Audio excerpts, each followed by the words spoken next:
My son called me on the telephone, and it was a very tearful moment because I knew he was being deployed. He was going over to the war zone. All these thoughts were going on in my head that he's going over there. I may never see him again.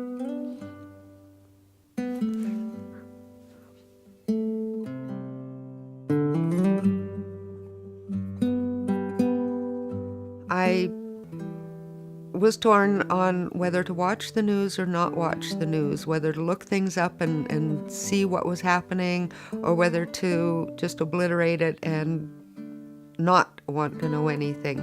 I knew that my son was out there. He was in a Humvee or he was on a foot patrol, and we knew there was the IEDs. We knew they were being attacked. We knew they were under fire.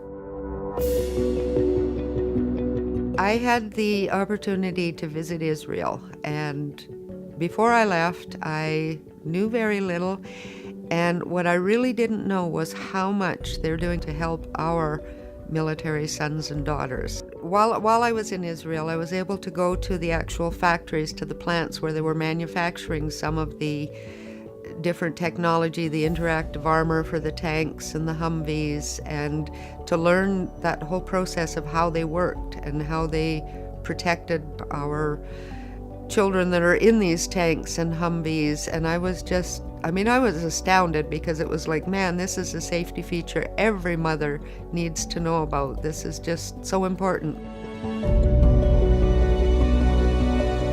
I was so moved when I learned of some of these technologies and how Israel was helping to save my son. Really, all of our military sons and daughters. And it just felt so really important to me that this country that I knew nothing about was doing so much to help our American soldiers.